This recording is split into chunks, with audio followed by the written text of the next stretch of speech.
Masalan, o'zim vanna qilganim yo'q. Hammani joniga teggan o'sha 3 oila. Odamni aptitini yaxshi qiladi. Tag'di go'shimi, xo'rozdikimi bu? Dilbar oilasi deya ko'plab insonlar tanqidlar qilishmoqda, ustilaridan ham kulmoqda, ya'ni kimdirlar bu orqali daromad ham qilmoqda. Nima go'sht bu? Tovuqmi, xo'rozmi? Bilmas. Qayerdan bilaman? Buni hidlab olingizlar, ana o'si bo'ladi-da. Eslatib o'taman, bu 3 kishidan iborat bo'lgan bir oila ortiq internetda keng auditoriyasiga ega va reklamalar bilan daromad ham qilishmoqda. Bilmayman, taniyman. Sizni o'g'lingiz u. Yo'q. O'g'lingiz u. Tutingan o'g'lingiz. Yo'q, bizlarda o'g'il yo'q. Yo'q. Kimlardir bularning ustidan kulib, masxara qilayotganlar ham yo'q emas. Aynan shular haqida bugun to'liq videolarni sizlarga taqdim qilamiz. Mana shuni tez topib kelgan mendan. Kimlardir bu oila ayni onda qo'lga olindi, bu oila ayni onda qayerda degan fikrlarni ham bildirayotganlar yo'q emas. Aziz yurtdoshlar, hozir o'zingiz to'liq videolarni tomosha qilasiz. Ustidan kulayotganlarga ham ikki og'iz tanbeh, ularni video qilayotganlarga ham ikki og'iz tanbeh yozasiz degan umiddaman, chunki kommentariya siz uchun ochiq. Aynan o'sha video vakillari tomosha qilmoqda. Malol kelmasa bularni unaqa qilib olib chiqib kalaka qilmanglar, ular ham Allohning bandasi deydiganlar bo'lsa, fikrimga, gapimga qo'shilsanglar bittadan like bosib qo'yinglar. Alloh sizlardan rozi bo'lsin. Biz esa videoni boshlaymiz. Rossiyadagilar diqqatiga, endi dokumentdan umuman muammo yo'q. Bizning xizmatlar registratsiya qilish. Agar sizni registratsiyangiz muddati to'lgan bo'lsa, uni ham qayta registratsiya qilish. INini SNILS tayyorlash, mehnat shartnomasi, trudovoy договор, udavleniya, ishga kirish haqida xabar, 1 yillik ishchi vizasi, pasport tarjima, har xil spravkalar, reyestrdan chiqarish mutaxassislar yordamida 100% to'g'ri va tez bajariladi. To'liqroq ma'lumot olish uchun ekrandagi telefon nomerlariga WhatsApp, Telegram, imo orqali ham aloqaga chiqishingiz mumkin. Biz sizga barchasini kafolatlaymiz. Assalomu alaykum. Sizlar bilan men bloger Muhammadjon Madiev Maksmadiev kanaldasiz. Kanalda mehmonlar, albatta obuna bo'ling. Kanalimiz sizlarga xizmat qiladi.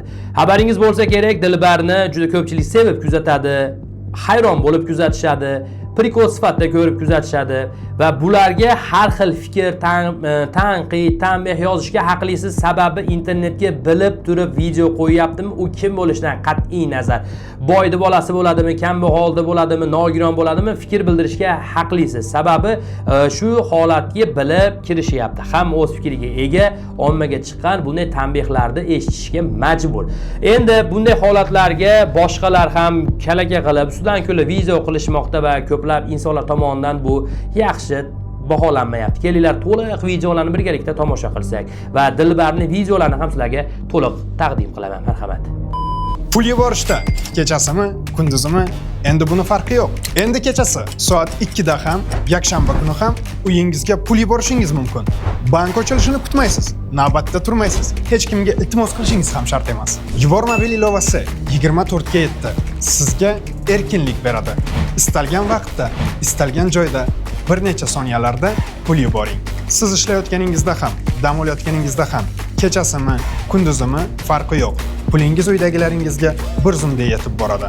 Endi pul jo'natish har doim siz xohlagan paytda. Yubor qulay, xavfsiz va ishonchli ilovadir. Shahzoda, Ashirka seni qattiq yaxshi ko'radi. Vaqtida qadriga yet. Sabr xola, sizga salom. Yaxshimisiz? Charchamasizmi, xorming? Yulduzxonni babulasi olamdan o'tib qopti, oxirigacha ko'ramiz. Men bugun ertaman Navoga ketayotgandim-da. Afiya degan opamiz, men o'zim qaragan babulya 75 yosh, bugun jon uzildi. Ertaga soat 8 da menga telefon qildi, o'g'li. Jon uzildi, ketyapsam ikkita qiz kelyapti-da. Taniyman. Rasmga so'ng qochyapti. Agar rasmga video olmoqchi bo'lsalaring, meni aziz keldi. Instagram, YouTube bor. Kirlar so'ralaring. Men ikkita bolam kelgan Buxorodan. Birinchi o'ringa Yulduzxon qaragan babulyan joylar jannatdan bo'lsa, amin. Allohu akbar. Hech kim Navoiyga bormay tursin, Yulduzxon yo'lga chiqdilar. Yulduzxon, nima ham uncha kibrlanasiz? Yaxshi ham bir Katrina kayfmasiz. Agar bir Katrina kayf bo'lsangiz, O'zbekistondagi barcha erkaklar kelib oyog'im tagidan hoki qo'yib nosin deyichiydizmi? Sizni kibringizni ko'rgan odam yulduz tillos yeb tillo chiqsa kerak deydi. Ya'ni endi siz bilan rasm tushish uchun men Aziz bilan bog'lanishim kerak ekan. Bu Aziz cho'rbancha meni blok qilib qo'ygan bo'lsa, siz bilan qanday qandoq qilib bog'lanaman? Bog'lanishda iloji yo'q. Yana ham o'g'limniki ikkita buxorolik bola men bilan rasm tushgani kelgan deysiz. Bu ikkita churbancha Toshkentga borib, kvartira topolmay, xolani ishtongacha yashashga bo'lgan. Bundoq kibrlanmang Yulduzxon, kibr yaxshi narsa emas. Yulduzxonning kibrini siri nimaga? Bilsanglar yozib ketinglar, bu videoni kibrli do'stlaringizga jo'natib qo'yinglar. Bosamiz jigarlar. Bitta yerimga 10 ta xotin yopishgan, qoli gul bo'lgan, mehnatdan qaytmagan. Men bitta xotinni o'taman, nima qilaman bu xotinni degan. Lekin hovlidan chiqmas. Hovli gullatay, kechasi soat 1 ga non pishirib bo'ladi, o'zi non qilib, o'zi non pishirib. Hovlidan sandiq, xon taxta degan peban kelaydi. Lekin Surxondaryo anavni qarib olam basingcha boqdi. Evaziga kalladan tosh bilan yedi. Ana shu. Eshitaman desangiz meni gapimda. Men bugun ertaman Navoiyga ketayotdim-da. Tuvasam ikkita qiz kelyapti-da. Taniyman. Rasmga so'ng qochyapti. Agar rasmga video olmoqchi bo'lsalaring, meni aziz keldi. Instagram, YouTube bor. Qizlar so'ralaring. Men ikkita bola ham kelgan Buxorodan. Dangal natilar shu narsa qiziqmi o'zi? Dangal natilar. Qiladigan ishimiz yo'qmi? Ko'radigan narsamiz yo'qmi? Dangal natilar. To'g'risini aytaylar. Shu qiz bilan hozir kim rasmga tushishga borgan? Kim? Qaysi ko't? Ko'rdingmi jigar? Shuni hamma taniydi hozir. Seni it ham tanimaydi. Ko'rding? Odamni appetitini yaxshi qiladi.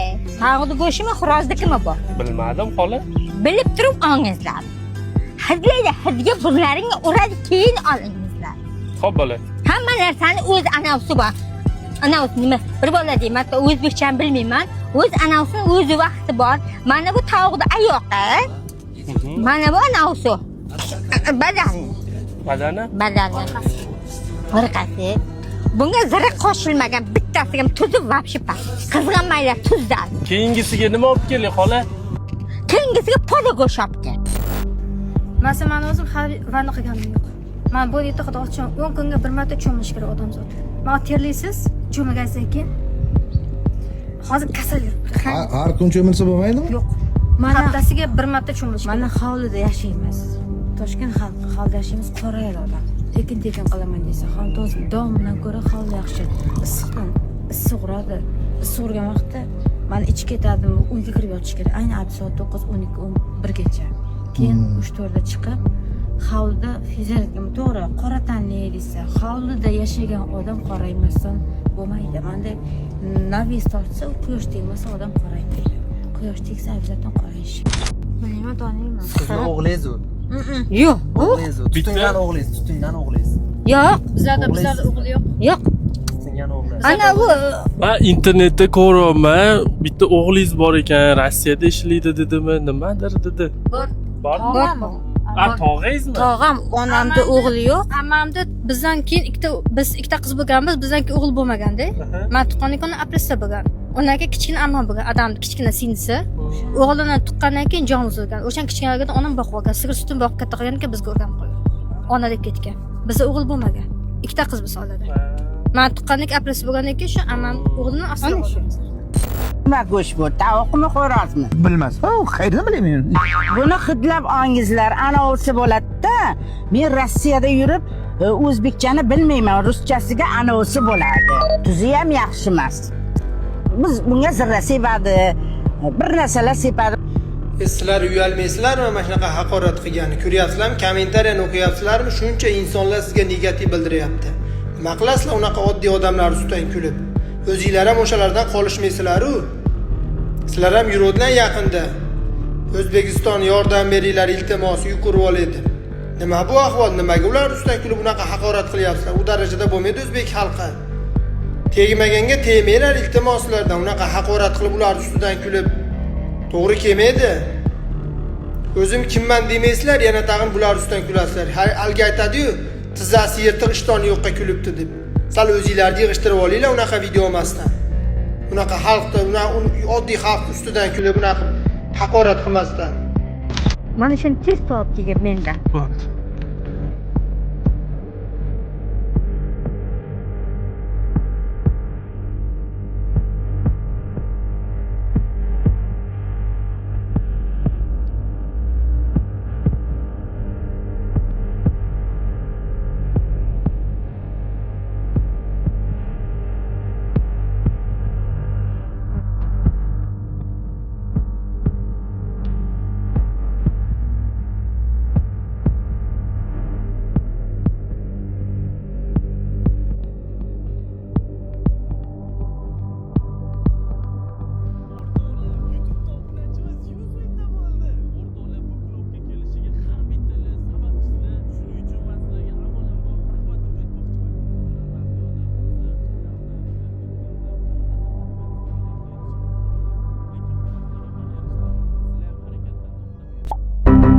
Aziz yurtdoshlar, videolarim shulardan iborat. Sizlar bilan men bloger Muhammadjon Madiyev. Ko'rishguncha xayr, salomat bo'ling.